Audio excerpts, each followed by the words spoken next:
Isang mapagpalang araw sa ating lahat. Ako nga po pala si Binibining Rialin Eldolim, ang mag-uulat sa paksang Imbersyong Konstruksyon. Ano nga ba ang imbersyong konstruksyon? Imbersyong konstruksyon. Ang imbersyon ay isang paraan ng pagsasaayos ng pangungusap na ang simuno ng pangungusap ay pinangungunahan ng pang-abay na sugnay o adverbial clause. Ang salitang imbersyon ay isang paraan ng pagsasaayos ng pangungusap na kung saan nauuna ang pang-abay na sugnay o adverbial clause o ang bahaging nagbibigay diin bago ang pangunahing ideya ng pangungusap. Dito, hindi karaniwang ayos ang pagkakasunod-sunod ng mga salita. Sa halip na unahin ang simuno o paksa ay inuuna muna ang panaguri o iba pang pangungusap katulad ng pang-abay o pandiwa.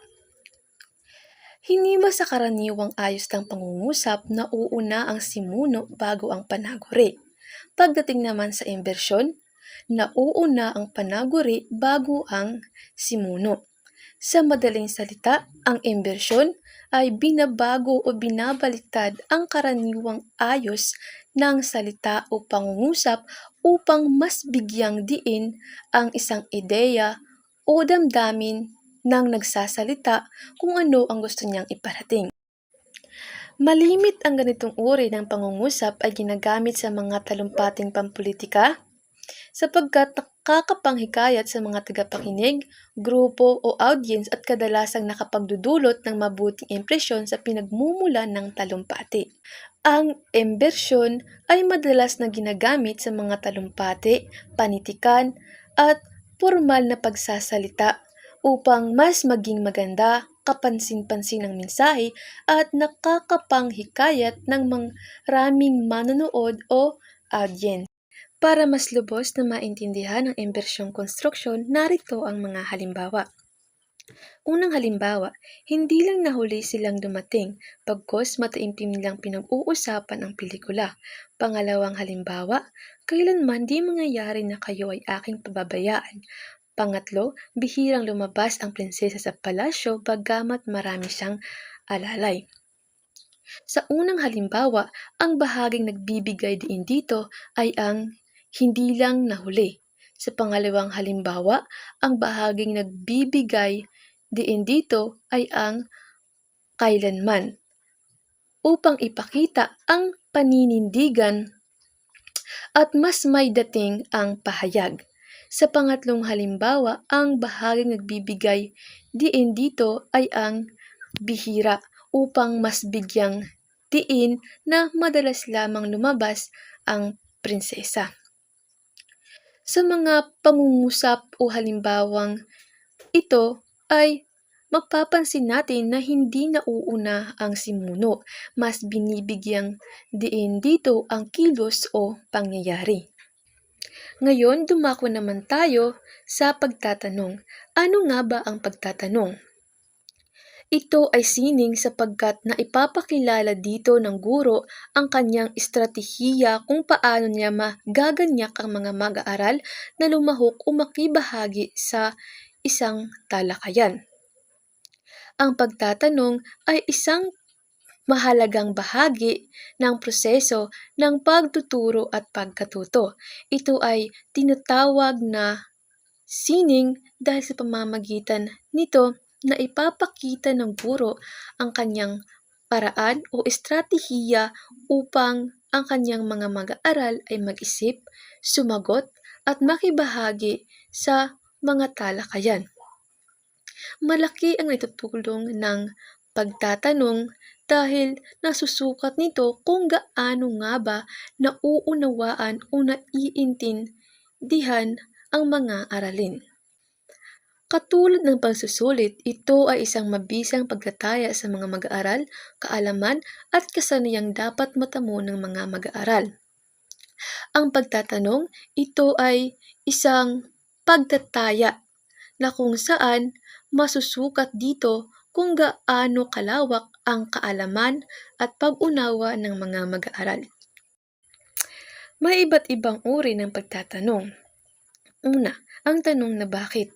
Sa pagtatanong na ito, ang mga mag-aaral ay magagamit ang kanilang pagpapaliwanag. Sa pagpapaliwanag, magagamit ng mga mag-aaral ang kanilang wasto at malalim na pagkukuro-kuro o pagpapaliwanag batay sa kanilang naunawaan sa paksang tinalakay ng isang guro. Sa tanong na ito ay uri ng tanong na kung saan nangangailangan ng paliwanag o dahilan ng isang bagay, hindi lang sapat na simple o maiksi ang sagot, kundi kinakailangang ipaliwanag ng mag-aaral kung bakit ganoon ang kanyang naging kasagutan. Halimbawa na lamang, bakit mahalaga ang edukasyon? Bago natin sagutan ang tanong na ito ay sinabi rito na karaniwang nagsisimula ang sagot sa dahil sa, kasi maaaring mangyari, paano kung hindi ko ginawa. Iyon. Maaari nating sagutan ng tanong na mahalaga ang edukasyon kasi ito ang susi sa magandang kinabukasan. Kung mapapansin natin, gumamit tayo ng salitang kasi. Sa pangalawang uri ng tanong, ang tanong na ang sagot ay may dalawang pagpipilian. Ang katanungang ito ay malimit na magkasalungat. Ang mga mag-aaral ay mag-iisip ng malalim at makatwiran upang ipaliwanag o maidepensa ang kani-kanilang panig. Maaaring pangkati ng guro ang kanyang klase at magkaroon ng isang ehersisyo gaya ng debate. Ito naman ay uri ng tanong na may dalawang pagpipilian. Kailangang pumili ng mga mag-aaral ng isa at ipaliliwanag nila kung bakit iyon ang kanilang pinili. Madalas din itong gamitin bilang gawain sa loob ng paaralan, kaya na lamang ng pagsasagawa ng debate na kung saan pag-uusapan ng mga mag-aaral ang kani-kanilang sagot na naaayon sa kanilang sariling karanasan o katotohanan ayon sa kanilang napili. Halimbawa, sa tagumpay, alin ang higit na nakakaganyak, pag-ibig o edukasyon? Kung ikaw ay papipiliin ng eskwelahan na papasukan, alin ang pipiliin mo? Ateneo o Universidad ng Santo Tomas? Sa mga katanungang ito ay pipili ka lamang ng isa at ipaliliwanag mo kung alin ang mas mahalaga. Sa tanong na ito ay hinihiling sa mga mag-aaral na magbigay ng sariling opinyon at pagpili batay sa kanilang kaalaman o karanasan. Sa pangatlong halimbawa, ang tanong na ang sagot ay oo o hindi. Ito ay pinakamalimit na gamitin ng guro sa pagtatanong na nangangailangan ng pagbubuo ng pangungusap. Ang pagtatanong ng guro ay nais lamang ang mga kaalamang natutuhan ng kanyang mag-aaral, kundi maging ang mga kasanayan at kakayahang pangkognitib ng mga ito. Ang tanong na ito ay maaaring sagutin lamang ng oo at hindi, ngunit kadalasan ay hinihikayat ang mga mag-aaral na magbigay pa rin ng simple o maiksing paliwanag upang suportahan ang kanilang naging kasagutan. Halimbawa, nagustuhan niyo ba yung kwento ng pag-ibig ni Romeo at Juliet? Nangangarap ba kayong makapamasyal sa Japan? Sa mga tanong na ito ay maaaring masagot ng oo at hindi, ngunit mas maganda kung dadagdagan natin ng kaunting paliwanag para masuportahan ang ating naging kasagutan. Katulad na lamang ng nagustuhan niyo ba yung kwento ng pag-ibig ni Romeo at Juliet? Maaari natin siyang sagutan ng oo at magdadagdag tayo ng dahilan kung bakit natin nagustuhan yung kwento nila. Sa katulad ng pangalawang halimbawa na nangangarap ba kayong makapamasyal sa Japan, maaari din nating sabihin na oo at magdaragdag ulit tayo ng paliwanag. Sa pang-apat na uri ng tanong tungkol sa mga tao, bagay, lunan o pangyayari. Ang mga tanong ay nagsisimula sa sino, ano, alin, saan o kailan. Sa mga katanungang ito, mahahasa o magagamit ng mga mag-aaral ang kasanayang umunawa ng paksang tinatalakay. Ang ganitong uri ng tanong ay Kadalasang nagsisimula sa sino, ano, alin, saan, o kailan at hinihingi nito ang impormasyon ng isang tao, bagay, lugar at pangyayari. Sa pamamagitan nito, natututunan ng mga mag-aaral na maunawaan at maiparating ang mga detalye ng isang paksa. Halimbawa, sinong pinakamahusay na TV host dito sa ating bansa? Pangalawa, alin sa palagay mo ang nakakatakot na kalamidad, lindol o baha?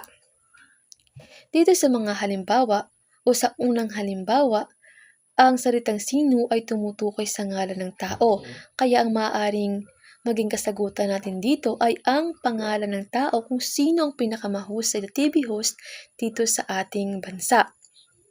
Sa pangalawa namang halimbawa ay ang salitang alin ay tumutukoy sa pangyayari, na kung saan pipilit tayo dito ng isa na mas nakakatakot na ating naranasan, kung ito ba ay lindol o baha.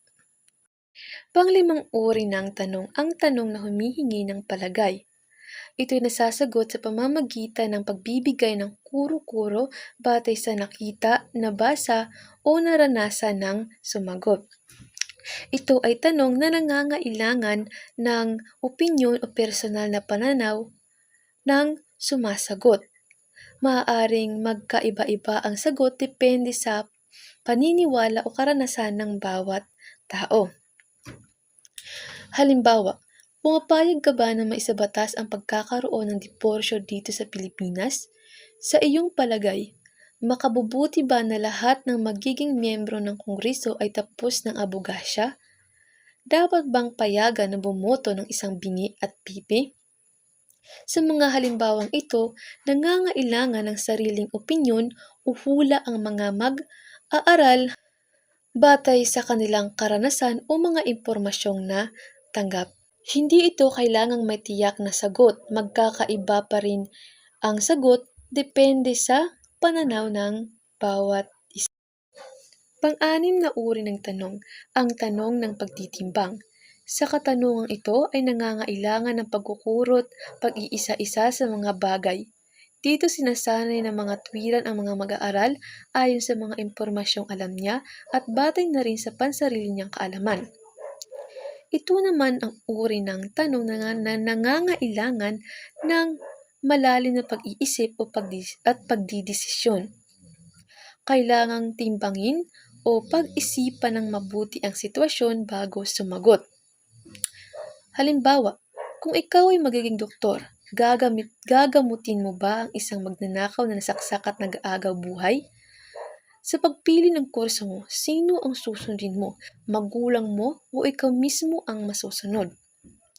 Sa mga ibinigay na halimbawa ay kinakailangan talaga nating pag-isipan o pagdesisyonan ng mabuti ang sitwasyon bago tayo kumilos ng naaayon.